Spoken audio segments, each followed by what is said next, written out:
Welcome everybody to a look at the latest 88 films release, and it is the Long Arm of the Law double set.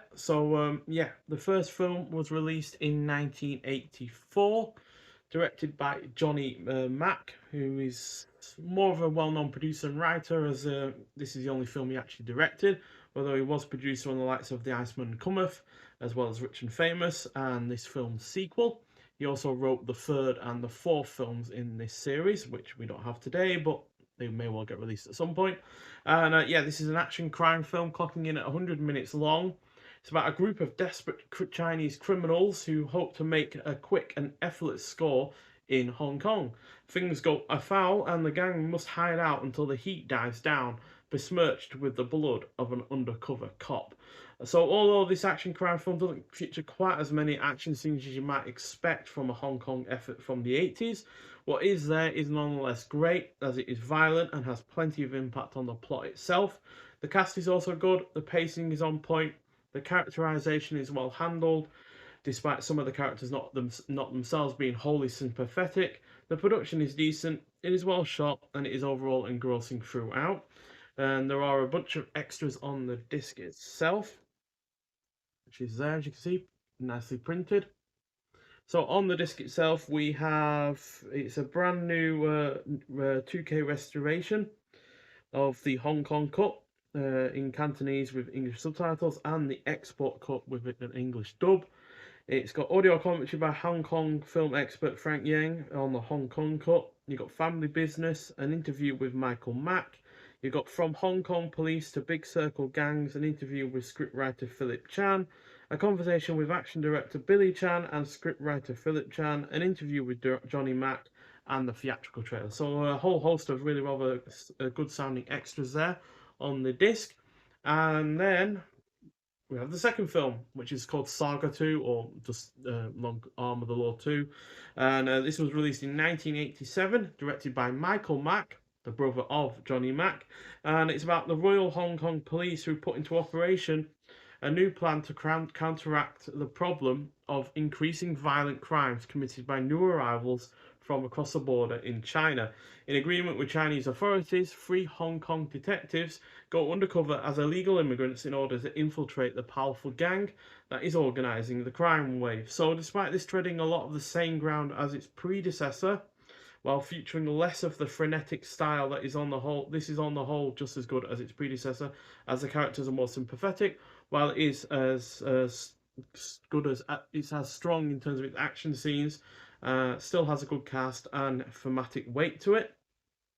The score is also score and production is also an improvement overall over its predecessor, while it is still well paced, engrossing throughout, and the cinematography is on point. So, like its predecessor, it's an action crime film, and this is slightly shorter at 90 minutes, so it's 10 minutes shorter, but and that does make it feel a little bit better paced and a little bit more urgent, but it's still not got quite the frenetic cinematography of its predecessor. But still, overall, just as good as the first film. So yeah, I give both films 4 out of 5.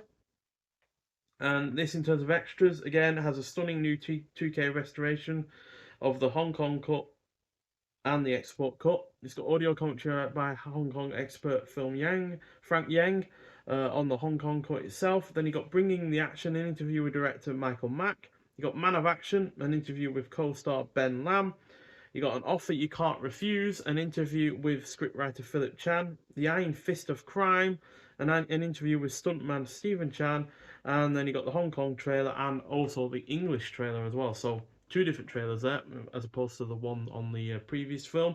And yeah, you also get the really rather nice hard box. It's not flimsy in the slightest.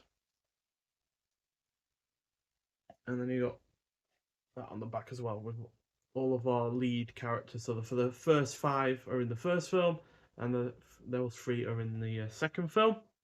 And we also get a nice booklet to go along with this. And inside we have cast and crew for both films.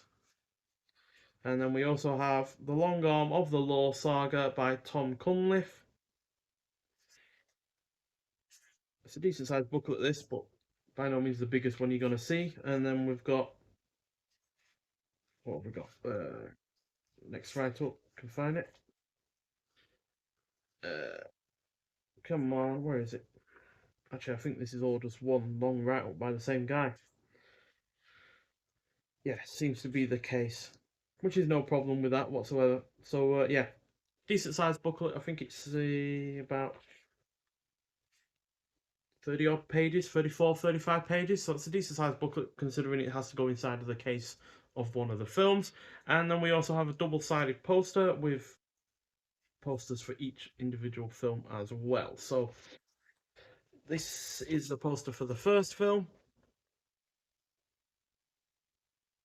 And again, like with other 88 films releases, this is on really nice thick paper, and the poster for the second film. So yeah, nicely done in terms of that presentation. And overall, the presentation of this is good. The nice hard box. You got the booklet, you got the double-sided poster. The films are in each individual cases on their own discs with their own special features. So all very good in that regard. And like I said, both films get 4 out of 5 as far as I'm concerned.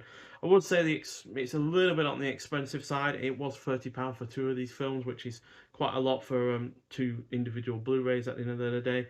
Even with the extras, I would have priced it more around 20 to 25, but still it's they're both really good films, and if the third and fourth films get a release of their own, then I will be definitely getting those. If or if they don't, then I will at least try and find some way of watching them, because yeah, I really enjoyed these, and it'd be interesting to see what the director of the second film can do with the third and fourth films, while the director of the first one see what he can do when it comes to the script duties for the third and fourth films as well. So yeah, but if you've seen either of these films, I'd like to hear your thoughts on them.